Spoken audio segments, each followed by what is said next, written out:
दिल्ली के मुख्यमंत्री अरविंद केजरीवाल के वर्ल्ड क्लास शिक्षा मॉडल की पोल खुल गई।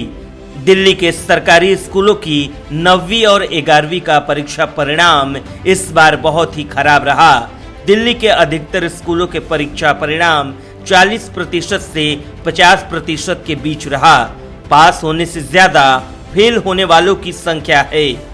रिजल्ट इतने खराब हुए कि अब शिक्षा निदेशालय की तरफ से दिल्ली के सरकारी स्कूलों को 6 अप्रैल तक रिजल्ट ठीक करने का समय दिया गया। इससे केजरीवाल के उस दावे की पोल खुल गई जब वो शराब घोटाले में फंसे उप मुख्यमंत्री मनीष सिसोदिया के लिए शिक्षा के क्षेत्र में बेहतर काम करने के लिए भारत रत्न से सम्मानित करने की मांग कर रहे थे। केजरीवाल ने सिसोदिया को आजाद भारत और दुनिया का सबसे बेहतर शिक्षा मंत्री बताया था। उन्होंने एक बार कहा था कि सिसोदिया को पूरे देश की शिक्षा व्यवस्था सौंप देनी चाहिए। जिस व्यक्ति ने 5 साल के अंदर करिश्मा करके दिखा दिया, मौजूदा रवायती पार्टियां जो 70 साल में नहीं कर पाई वो 5 साल में कर दिया। जिस व्यक्ति ने सरकारी स्कूलों को शानदार बना दिया, ऐसे व्यक्ति को भारत रत्न मिलना चाहिए। प्रधानमंत्री को बुलाना चाहिए कि जो भी पार्टी हो, पार्टीबाजी थोड़ी करनी है, देश का विकास करना है। मनीष जी बैठिए, बताइए कैसे शिक्षा व्यवस्था ठीक करनी है। केजरीवाल के सिसोदिया को भारत रत्न दिए जाने की मांग के बाद सोशल मीडिया पर लोगों ने सिसोदिया के शिक्षा के क्षेत्र में किए गए कार्यों का भी खुलासा किया। लोगों का कहना है कि सिसोदिया को भारत रत्न नहीं, भ्रष्टाचार करने के लिए लानत रत्न मिलना चाहिए। सिसोदिया ने दिल्ली में एक भी स्कूल नहीं खोला, यहाँ तक कि स्कूल के कमरे बनवाने में भ्रष्टाचार किया। स्कूल का एक कमरा बनवाने में 25 लाख रुपए खर्च किए, जबकि कमरा इससे कम में बन सकता था। वहीं शराब ठेके से तुलना करते हुए लोग कह रहे हैं कि दिल्ली में एक भी स्कूल नहीं खोला, लेकिन शराब के 850 ठेके खोल दिए गए। Bureau report, news show. पिछले कुछ दिनों से भारतीय राजनीति में वीर सावरकर को लेकर सुर्खियों का बाजार गुलजार हो चुका है और इसे गुलजार करने का काम किया है कांग्रेस नेता राहुल गांधी ने। राहुल गांधी को मोदी सर ने मामले में 2 साल की सजा और संसद से सदस्यता रद्द किए जाने के बाद माफी मांगने के बारे में 2 टूक कह दिया कि मैं सावरकर नहीं हूं जो माफी मांगूंगा, मैं गांधी हूं और गांधी कभी माफी नहीं मांगते।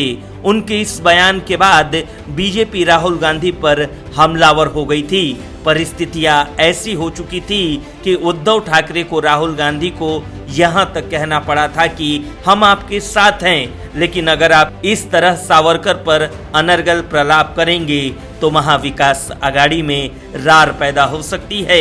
यही नहीं, बीते दिनों सावरकर के पौत्र ने राहुल के खिलाफ प्राथमिकी दर्ज करने की बात भी कही थी, जिसके बाद कथित तौर पर उन्होंने सावरकर पर किए गए सभी ट्वीट हटा लिए थे।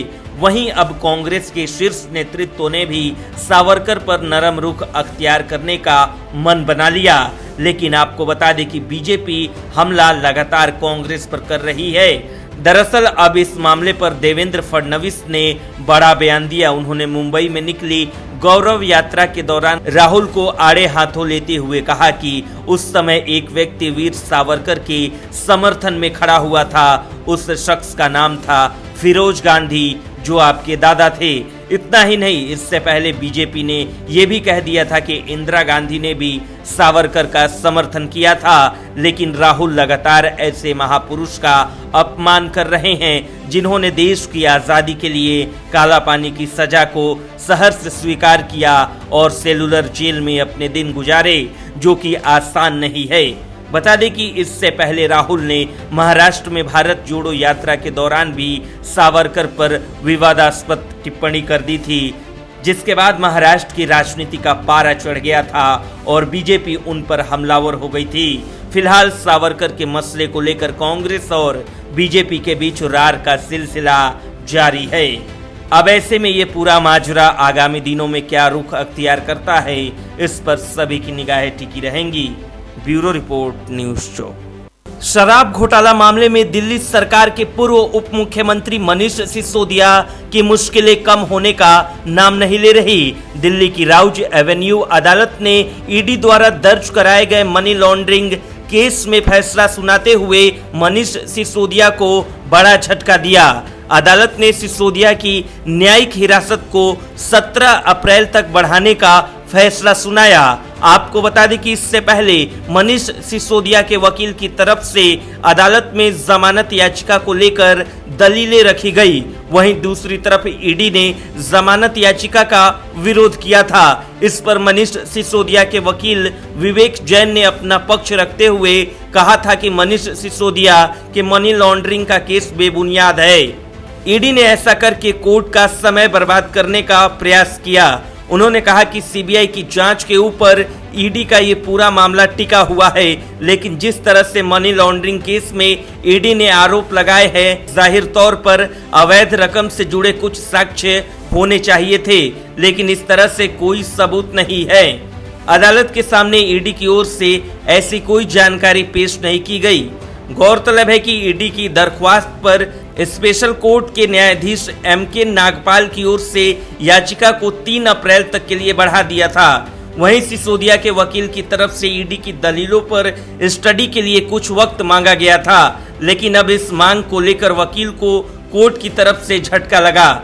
ईडी ने कहा था कि हमारी जांच जारी है, मनी लॉन्ड्रिंग मामले से जुड़े कुछ नए सबूत हमें प्राप्त हुए हैं, हम अभी जांच प्रक्रिया में है। इसी के कारण सिसोदिया को इस मौके पर जमानत दे देना बिल्कुल उचित नहीं होगा। इसी मांग को देखते हुए अदालत ने मनीष सिसोदिया की न्यायिक हिरासत को 17 अप्रैल तक बढ़ा दिया। केंद्र के खिलाफ एकजुट होकर लोकतंत्र बचाव आंदोलन कर रहे विपक्ष को सुप्रीम कोर्ट से बड़ा झटका लगा। विपक्ष ने केंद्र पर ईडी और सीबीआई का दुरुपयोग करने का आरोप लगाया था, जिस पर सुप्रीम कोर्ट ने बड़ा झटका देते हुए कहा कि नेताओं के लिए अलग नियम कैसे बन सकते हैं, इस तरह के दिशा निर्देश नहीं बनाए जा सकते। सुप्रीम कोर्ट ने सभी 14 विपक्षी दलों की इस मांग पर सुनवाई करने से इनकार कर दिया।